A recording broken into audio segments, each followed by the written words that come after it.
സുപ്രഭാതം editorial 2026 July 18 ശനി. AGയുടെ സമ്മതം ആരുടെ താൽപ്പര്യത്തിന്? വഖഫ് ബോർഡ് അംഗങ്ങളുടെ നിയമനത്തെ ചോദ്യം ചെയ്ത് സമർപ്പിച്ച ഹർജികൾ പരിഗണിക്കുന്നതിനിടെ സംസ്ഥാന സർക്കാർ ഹൈക്കോടതിയിൽ സ്വീകരിച്ച നിലപാട് അമ്പരപ്പിക്കുന്നതും ആശങ്കപ്പെടുത്തുന്നതുമാണ്. ബോർഡിൽ മുസ്ലിം ഷിയ വിഭാഗങ്ങളെ ഉൾപ്പെടുത്താത്തതും ചില അംഗങ്ങളുടെ യോഗ്യത ചോദ്യം ചെയ്തും സമർപ്പിച്ച 4ഓളം പൊതു താൽപ്പര്യ ഹർജികൾ പരിഗണിച്ച ഹൈക്കോടതി വഖഫ് ബോർഡ് പ്രവർത്തനം താൽക്കാലികമായി മരവിപ്പിച്ചതിലല്ല, ആ നിഗമനത്തിലേക്ക് കോടതിയെ എത്തിക്കുന്നതിൽ അഡ്വക്കേറ്റ് ജനറൽ സ്വീകരിച്ച നിലപാടിലെ നിഗൂഢതയാണ് മതേതര കേരളത്തെ കഠിനമായി ആശങ്കപ്പെടുത്തുന്നത്. ബോർഡ് നിയമനം കേന്ദ്ര വഖഫ് നിയമ ഭേദഗതി പ്രകാരമുള്ള മാനദണ്ഡങ്ങൾ അനുസരിച്ചല്ലെന്ന ഹർജിക്കാരുടെ വാദങ്ങളെ അഡ്വക്കേറ്റ് ജനറൽ കോടതിയിൽ അംഗീകരിച്ചതോടെയാണ് വഖഫ് ബോർഡ് പ്രവർത്തനം താൽക്കാലികമായി മരവിപ്പിക്കാനുള്ള ഉത്തരവുണ്ടായത്. ഇവിടെ ചില നിയമപരമായ വസ്തുതകൾ അത്യന്തം ഗൗരവമുള്ളതാണ്. വഖഫ് നിയമ ഭേദഗതി ചോദ്യം ചെയ്ത് സമർപ്പിച്ച ഒരു കൂട്ടം ഹർജികൾ സുപ്രീം കോടതിയുടെ പരിഗണനയിൽ ഇരിക്കുകയാണ്. ഈ കേസിലെ തീർപ്പ് തേടിയാണ് പല സംസ്ഥാനങ്ങളും വഖഫ് പുനഃസംഘടനയും അനുബന്ധ നടപടികളും താൽക്കാലികമായി നിർത്തിവെച്ചത്. ചില സംസ്ഥാനങ്ങൾ ഈ സാഹചര്യം ചൂണ്ടിക്കാട്ടി വഖഫ് ബോർഡിലേക്ക് അമുസ്ലിങ്ങൾ അടക്കമുള്ള അംഗങ്ങളെ നിയമിക്കാൻ തയ്യാറായതുമില്ല. കേരളവും ആ രീതിയിലാണ് നിയമനം നടത്തിയത്. എന്നാൽ ഇത് കോടതിയിൽ ചോദ്യം ചെയ്യപ്പെട്ടപ്പോൾ സർക്കാരിന്റെ നിലപാട് നിർണായകമായിരുന്നു. പരമോന്നത നീതിപീഠത്തിന്റെ പരിഗണനയിലിരിക്കുന്ന വിഷയത്തിൽ നിയമപരമായ തീർപ്പിന് ശേഷം നിയമനത്തിലെ സംവരണ കാര്യം ഉൾപ്പെടെ സ്പഷ്ടീകരിക്കാമെന്ന് സർക്കാരിന് സത്യവാങ്മൂലം നൽകാൻ കഴിയുമായിരുന്നു. എന്നാൽ ഹൈക്കോടതിയിൽ അതല്ല AG സ്വീകരിച്ച നിലപാട്. ഹർജിക്കാരുടെ വാദമുഖങ്ങളെ തത്വത്തിൽ അംഗീകരിച്ച് നൽകുകയായിരുന്നു AG.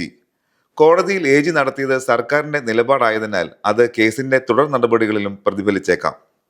അതേസമയം നിലവിലിരിക്കുന്ന നിയമം അനുസരിക്കുക എന്ന സാമാന്യ തത്വമാണ് ഹൈക്കോടതി കേസിൽ സർക്കാർ പിന്തുടർന്നത് എന്ന് നിഷ്കളങ്കരായ ചില നിരീക്ഷകർ വക്കാലത്ത് പറയുന്നുണ്ട്.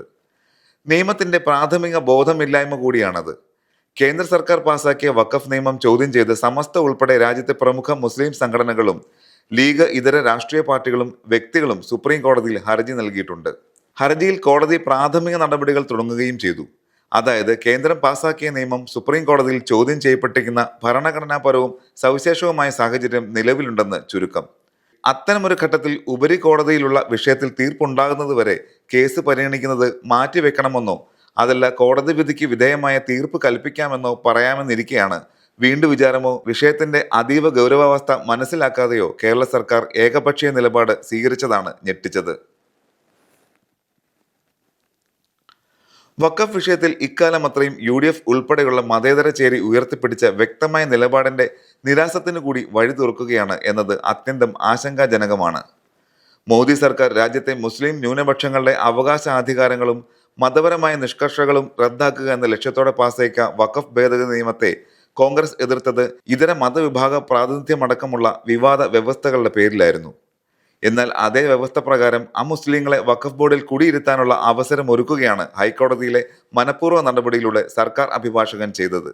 ഭരണ നേതൃത്വത്തിലെ പ്രധാന പാർട്ടി കക്ഷി ചേർന്ന ഒരു സുപ്രധാന കേസിന്റെ നിലനിൽപ്പിനെ പോലും ചോദ്യം ചെയ്യുന്ന നിലപാട് അതേ സർക്കാരിന്റെ അഭിഭാഷകൻ ഹൈക്കോടതിയിൽ നിരത്തിയത് യാദൃശ്ചികമെന്ന് പറഞ്ഞ് ന്യായീകരിക്കാനാകുമോ? വാക്ക് പാലിക്കാനുള്ളതാണെന്നും നിലപാടാണ് കരുത്തെന്നും ആവർത്തിക്കുന്ന ഭരണ നേതൃത്വം ഇത്തരം ഇരട്ടത്താപ്പുകളെ എന്തിന്റെ പേരിലാണ് ന്യായീകരിക്കുക?